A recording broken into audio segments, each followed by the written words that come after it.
Magandang araw po sa inyong lahat mga kababayan at welcome back dito po sa ating munting channel Pinas News Review, kung saan nare-reviewin po natin ang mga mahalagang balita dito sa Pilipinas. Mga simpleng komento sa mga issue dito sa Pinas. At ito nga mga kababayan, Secretary Abalos nagmistulang walang alam sa harap ni Attorney Torion at Attorney Topacio. Yan mga kababayan, ang ating alamin at bibigyan ng komento mula po ito kay Taong Kalye. Nasa description po ang full video link ng video nito. Subscribe na po kayo. Yan mga kababayan, at ito na nga, bago po natin ulit simulan pakinggan at panoorin at bigyan ng komento ang video nito. Eto mga karibin natin si Secretary Abalos. Hindi talaga papipigil. Eto, naglabas po ng statement matapos pong makalabas si Alice Go sa ibang bansa, no? Nakalabas sa ating bansa. Eto naman ang sinisiguro ni Secretary Abalos. Eto po. Sinisiguro namin na talagang si Pastor Kibuloy ay hinahanap namin. Talagang gagawin namin ang lahat, hindi lamang kay Pastor Kibuloy, kay Alice Go, pati sa lahat ng mayroong warrant of arrest. Gagawin po natin ang lahat. We assure you that. Yan mga kababayan. Ilang beses nyo na po bang narinig ito? Itong script na ito mula kay Secretary Abalos, no, mga kababayan. Kung napanood nyo po yung hearing, doon sa Senado, no, kina Senator Bato, talagang masasabi mong eto attorney pala ito, no, si Secretary Abalos, pero nilampaso po ng mga ni attorney Torion, di ba? Di niya ma-expound yung niya yung mga reason, no? At talong-talo pagdating sa batas ni attorney Torion, mga kababayan. Ito nga lang ang kaya Secretary Abalos, mga kababayan, no. Ito po, tingnan niyo. Kasi sabi niya gagawin lahat, hindi lang kay Alice Go at kay Pastor Kibuloy. Pero ito po si simulan muna natin dito. Yan mga kababayan, no, si Mr. Wu, Pogo owner sa Porac, Cavite, mga kababayan, Pampanga. Yan po, ito. Yan po yun, no. I think sa birthday yata ito, no. Nandito po si nandito po yung team, at saka i-zoom out ko lang para makita nyo lahat, mga kababayan. Ako. Malalaking taay ang mga nandito, mga kababayan. Pero mag-focus po tayo sa isang tao. Ito po, si Mr. Wo. Sino ba si Mr. Wo, mga kababayan? Ito. Kay Ma'am Sas to, Rogando Sasot, mga kababayan. Ito po ang sabi ni Ma'am Sas. Kung sino ba talaga ito. Kasi connected pala Connected po si Mr. Wo kay Alice Go. Teka lang. Ito. Ako na magre-reveal, Bongbong Marcos. Yang pamilya ni Alice Go, baboy talaga ang negosyo niyan, at sometimes smuggling ng mga peking sigarilyo. Okay, and then pinasok ng pamilya niya ang Pogo na naging kompetensya ni Kim Wong, na nakabili ng Island Cove sa mga Rimulya. So yan mga kababayan, Rimulya. Sa last vlog natin nabanggit ko rin kung ano yung connection ng Rimulya, di ba? Okay. Hello sa mga sinasabi niya, hello sa mga nasa Central Luzon na nagkwento sa akin. Yang si Kim Wong at Alice Go, pareho yan ng path of entry sa Pinas. Kim Wong is the man. Yup, search nyo sa Google it. Yan, Then sino protector ni Kim Wong. Yang pamilya ni Alice Go ay umepal sa torp ni Kim Wong. If you don't know it yet, sabi niya, nako po. Si Kim Wong ang involved noon sa Bangladesh Bank cyber heist, di ba? Hindi nakulong. Di ba ilang beses ko na akong nagsulat about it. Sabi walang makakadibang dahil totoo yang pagsibat ni Go, mafia deal yan. Nako. Kaya mga kababayan, nakikita na po natin yung connection. Ang tanong ko lang mga kababayan, bakit nandito si Mr. Wo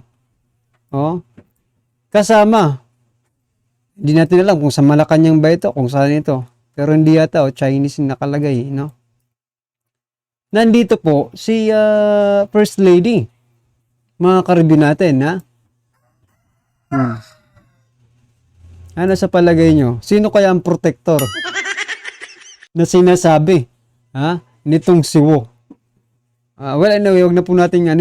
Ang importante din sinasabi ko, mga karibyo na, ang pino-point out ko lang, ito si Secretary Abalos, no?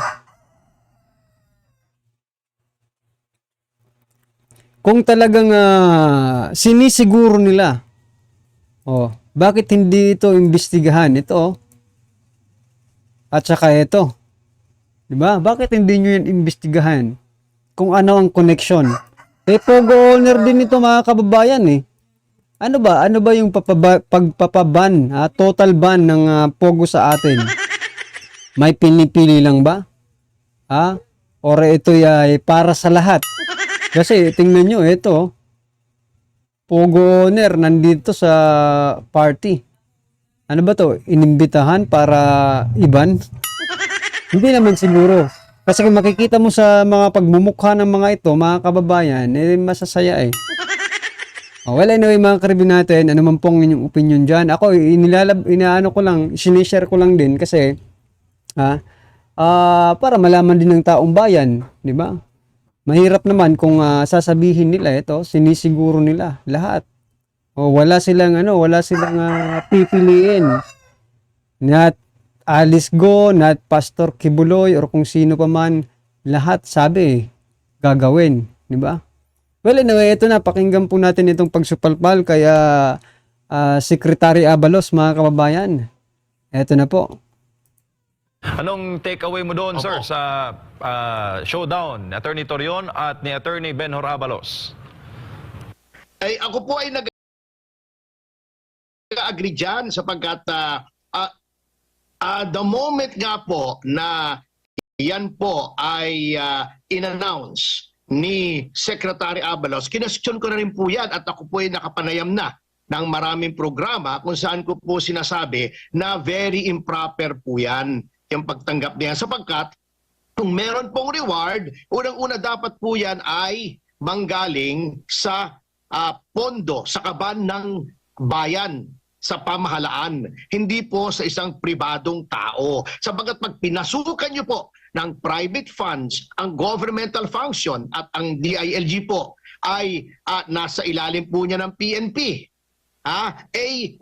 To that extent po, naiimpluwensyahan ang pagpapatupad ng batas ng pribadong tao na dapat the enforcement of the law is a public function na hindi po dapat may nakikialam na pribadong tao. Ngayon, yung sinasabi nila na mayroong papel ang private sector, meron po, pero not to the extent na magbibigay sila ng reward sa mga public officials. Katulad po nung ginawa po namin noon sa yung po testigo lamang kay De Lima, nag-offer po ng reward ang DACC para sa pagpahuli kay Dayan. Totoo po yun. Yun ang sinusumbat sa akin ni Secretary Abalos. Pero unang-una po, in-announce po namin kung saan galing. Alam po ng buong Pilipinas na ito po ay galing sa pag-ambag-ambag ng mga miyembro ng DACC. Pangalawa, hindi po namin ibinigay sa gobyerno yung pondo. Hawak po namin yun. At noong pong nahuli si Dayan, yung informante, binigay po namin sa kanya directly, openly doon po sa House of Representatives. So mali po yung example ng ating secretary na kami daw po ay nagbigay din ng reward. Hindi po katulad ng ginawa nila, tinatago nila at ngayon tinatanggi niya na, hinahawakan niya yung pera, pero noon ang lakas ng loob niya na sinasabi niya pagka nagkaroon ng impormasyon leading to the arrest of Pastor Kibuloy ay ibibigay nila yung pera. So which is which? Alam niyo po, kasabihan po, ang isda ay sa bibig nahuhuli.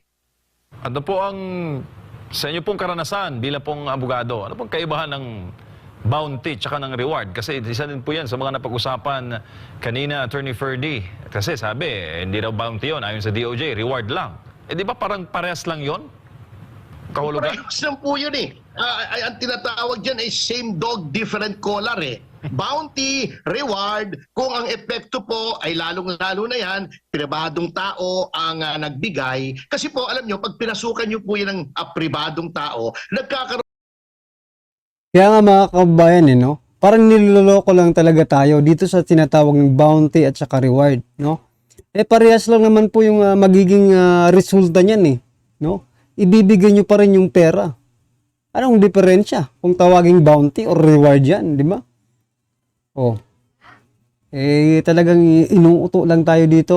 Meron po yan ng motibo at ba't ayaw nilang sabihin kung sino? Ano bang pakay niyang isang mayamang tao na ipahuli si Pastor Kibuloy? Siya ba ay may galit kay Pastor Kibuloy? Siya ba ay galing sa ibang relihiyon na medyo may rivalry with the kingdom of Jesus Christ? Yan po ang mga question na pumapasok habang hindi po nila sinasabi kung sino po yung nagbigay ng pabuya na yan. At sabi ko nga po, to that extent, di ang nangyayari po, ang inuunang ipatupad na mga warrant ay yun pong may pabuya. Paano yung nangyaring equal protection of the laws? Paano po yan na pantay-pantay po dapat? Na dapat kung may arrest order, hindi po uunahin yung isa over the other. Nangyayari na nga po rito. Sa dinami-dami po na mga wanted dito. Yung iba po, wanted pa for rape. Wanted pa for murder, yung mga violent crimes, mga pumatay. Sinasabi ko nga po, yung isang terorista, ang pinatay po niya ay 46 people sa Mindanao. Ang bounty niya, 1.3 million lamang. Ito, wala namang pinatay.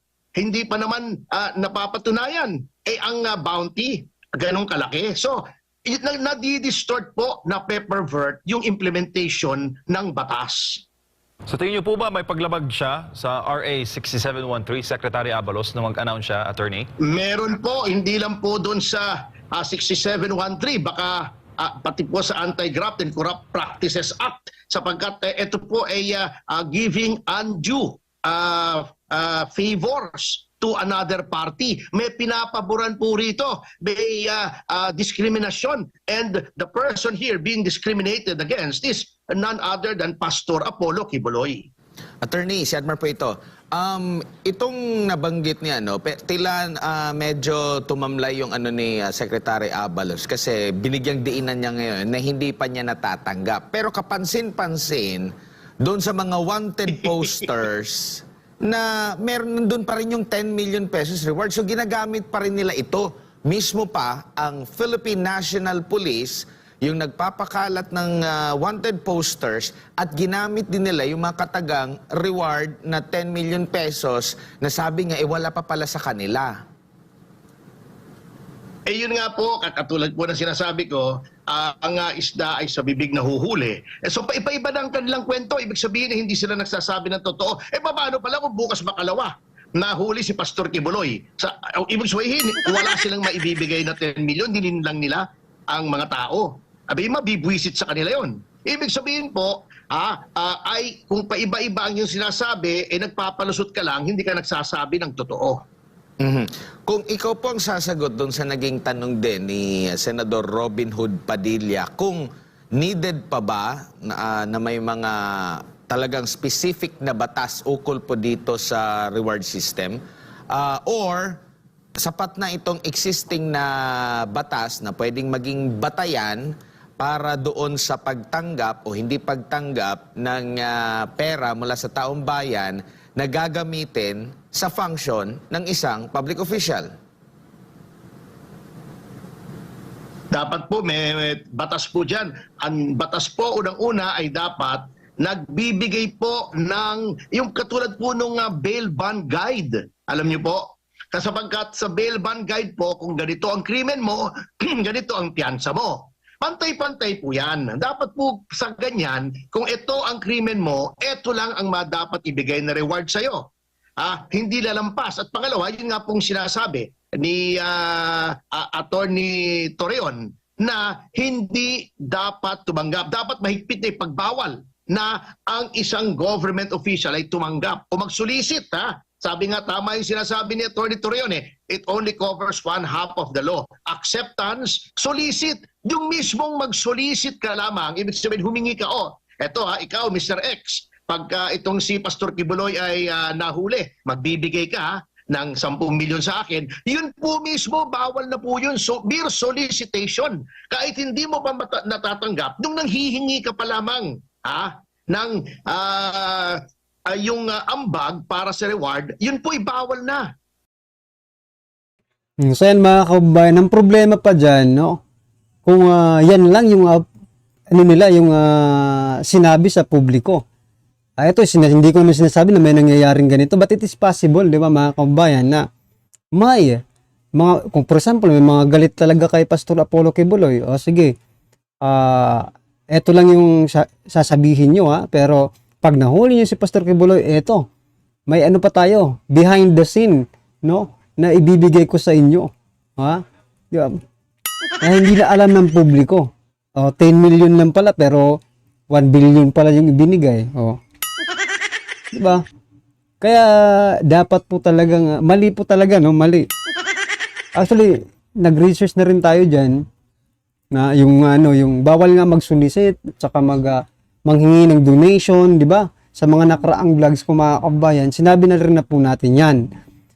Ano masasabi nyo dito kay Secretary Abalos mga kababayan? Mukhang attorney pala ito si Abalos mga kababayan, pero bakit ganun? Bakit hindi siya sumusunod sa batas?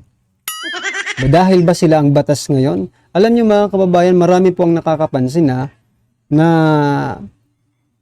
I think hindi pala ako, sila. Sinasabi po nila na ang purpose ng gobyernong ito ay hindi po magkaroon ng kapayapaan ng Pilipinas, kundi, di ba, maging magulo. Kasi madali lang naman ayusin mga kababayan, di ba? Pero bakit pinalalaki nila? Dahil po sa mga Duterte. Duterte po talaga ang target nila dito mga karibin natin. Huwag po natin kalimutan. At sa sobrang, ito nga pong sinasabi ni Senator Bato de la Rosa sa sobrang busy, no, nila sa paggamit ng mga resources to pin down Dutertes, no, nakakalimutan na po nila yung basic needs, no, basic na mga problema ng Pilipino. We're in, sa pangangampanya nila, use it, no? Ginamit po nila yung mga katagang yan, na maiaahon tayo, bababa ang presyo ng bigas, di ba? Ginamit po nila ang lahat ng mga mabubulaklak, no, na mga salita para tayo ay maniwala. Ngunit ang nangyayari po ngayon ay kabaliktaran sa kanilang mga ipinapangako, di ba? Malamang ikaw na nanonood ngayon, yan din ang feeling mo, di ba? Parang trinahidor tayo, Parang binudol lang talaga tayo. Yun po talagang totoo, nabudol po tayo. Aminin man natin sa hindi, yun talaga. Ano man ang inyong opinion mga kababayan, i-comment lang po sa baba para at least alam po ng ating mga kababayan ang inyong opinion patungkol po sa balitang ito, sa video ito. Yan, maraming salamat.